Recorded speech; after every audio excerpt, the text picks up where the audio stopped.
اعوذ باللہ من الشیطان الرجیم بسم اللہ الرحمن الرحیم۔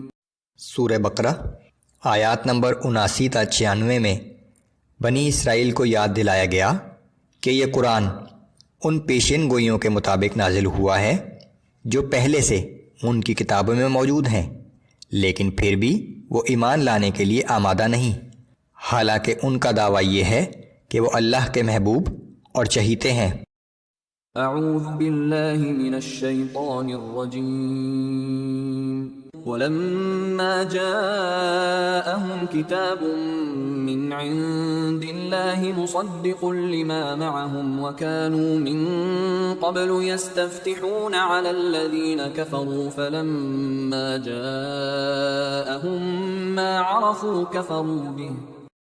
اور جب ان کے پاس اللہ کی طرف سے یہ کتاب یعنی قرآن آئی جو ان کے پاس موجود کتاب یعنی تورات کی تصدیق کرتی ہے، اور ان کے پاس وہی نبی تشریف لے آیا جسے وہ تورات میں دی گئی نشانیوں سے پہچانتے تھے، تو اس کے منکر ہو گئے، حالانکہ اس سے پہلے وہ خود اس نبی کے حوالے سے کافروں پر فتح یابی کی دعائیں مانگتے تھے۔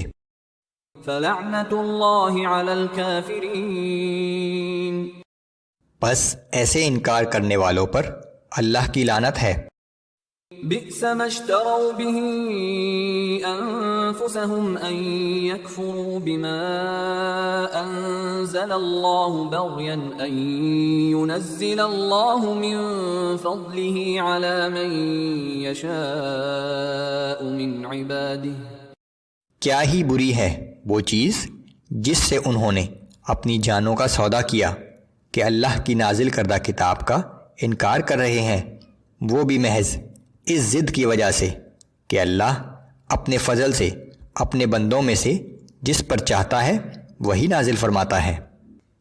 بنی اسرائیل محض اس ضد کی وجہ سے ایمان لانے کے لیے تیار نہ تھے کہ اس سے پہلے ابراہیم علیہ السلام کے بعد تمام رسول بنی اسرائیل ہی میں مبعوث ہوئے ہیں، سو اب بھی بنی اسرائیل ہی میں سے ہونا چاہیے تھا، لیکن یہ اللہ کی حکمت تھی کہ اللہ کے آخری رسول صلی اللہ علیہ وآلہ وسلم کا تعلق بنی اسماعیل سے تھا جو ابراہیم علیہ السلام ہی کی اولاد تھے۔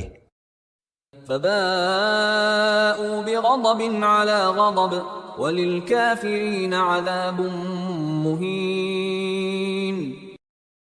سو اب یہ لوگ اللہ کے دہرے غضب کے مستحق ہو گئے ہیں، اور کافروں کے لیے توہین آمیز عذاب ہے۔ وَإِذَا قِيلَ لَهُمْ آمِنُوا بِمَا أَنزَلَ اللَّهُ قَالُوا نُؤْمِنُ بِمَا أُنزِلَ عَلَيْنَا وَيَكْفُرُونَ بِمَا وَرَاءَهُ وَهُوَ الْحَقُّ مُصَدِّقًا لِمَا مَعَهُمْ۔ اور جب ان سے کہا جاتا ہے کہ ان سب کتابوں پر ایمان لاؤ جنہیں اللہ نے نازل فرمایا ہے، تو کہتے ہیں کہ ہم صرف اس کتاب پر ایمان لائیں گے جو ہم پر نازل کی گئی، اور جو اس کے علاوہ ہے اس کا انکار کرتے ہیں، حالانکہ یہ قرآن بھی برحق ہے اور اس کتاب کی تصدیق کرتا ہے جو پہلے سے ان کے پاس موجود ہے۔ قُلْ فَلِمَ تَقْتُلُونَ أَنبِيَاءَ اللَّهِ مِن قَبْلُ إِن كُنتُم مُّؤْمِنِينَ۔ اے پیغمبر، آپ ان سے دریافت فرمائیں کہ اگر تم واقعی اپنی کتاب پر ایمان رکھتے ہو تو پھر تم اس سے پہلے اللہ کے بھیجے ہوئے انبیاء کو کیوں قتل کرتے رہے ہو؟ وَلَقَدْ جَاءَكُم مُّوسَىٰ بِالْبَيِّنَاتِ ثُمَّ اتَّخَذْتُمُ الْعِجْلَ مِن بَعْدِهِ وَأَنتُمْ ظَالِمُونَ۔ اور تمہارے پاس موسیٰ علیہ السلام کھلی نشانیاں لے کر آئے، پھر تم نے ان کے کوہ طور پر جانے کے بعد بچڑے کو معبود بنا لیا، اور تم بہت ہی ظالم ہو۔ وَإِذْ أَخَذْنَا مِيثَاقَكُمْ وَرَفَعْنَا فَوْقَكُمُ الطُّورَ خُذُوا مَا آتَيْنَاكُمْ بِقُوَّةٍ وَاسْمَعُوا۔ اور جب ہم نے تمہارے اوپر کوہ طور کو معلق کر کے تم سے پختہ عہد لیا اور حکم دیا کہ جو کتاب ہم نے تمہیں عطا کی ہے اس کو مضبوطی سے تھامے رکھو اور ہمارا حکم سنو۔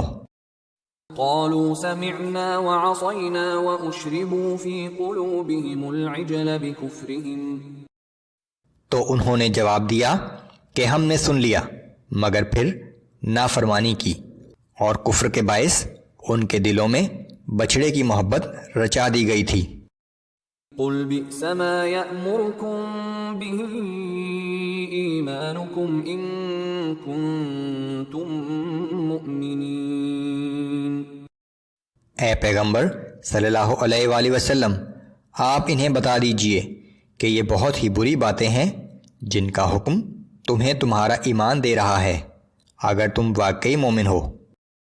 قل إن كانت لكم الدار الآخرة عند الله خالصة من دون الناس فتمنوا الموت إن كنتم صادقين۔ آپ فرما دیجئے کہ اگر تمہارے کہنے کے مطابق اللہ کے نزدیک آخرت کا گھر یعنی جنت صرف تمہارے لیے ہی مخصوص ہے اور دوسرے لوگوں کے لیے نہیں، تو تم موت کی آرزو کرو اگر تم سچے ہو۔ وَلَن يَتَمَنَّوْهُ أَبَدًا بِمَا قَدَّمَتْ أَيْدِيهِمْ وَاللَّهُ عَلِيمٌ بِالظَّالِمِينَ۔ لیکن ان گناہوں اور اعمال کے باعث جو ان کے ہاتھ آگے بھیج چکے ہیں وہ ہرگز کبھی یہ آرزو نہیں کریں گے، اور اللہ ان ظالموں کو خوب جانتا ہے۔ وَلَتَجِدَنَّهُمْ أَحْرَصَ النَّاسِ عَلَى حَيَاةٍ وَمِنَ الَّذِينَ أَشْرَكُوا۔ آپ انہیں سب لوگوں سے زیادہ جینے کی ہوس میں مبتلا پائیں گے، حتیٰ کہ مشرکوں سے بھی زیادہ۔ يَوَدُّ أَحَدُهُمْ لَوْ يُعَمَّرُ أَلْفَ سَنَةٍ وَمَا هُوَ بِمُزَحْزِحِهِ مِنَ الْعَذَابِ أَن يُعَمَّرَ۔ ان میں سے ہر شخص چاہتا ہے کہ اسے 1000 برس کی زندگی مل جائے، لیکن یہ لمبی زندگی بھی انہیں آخرت کے عذاب سے تو نہیں بچا سکتی۔ وَاللَّهُ بَصِيرٌ بِمَا يَعْمَلُونَ۔ اور اللہ ان کے اعمال کو خوب دیکھ رہا ہے۔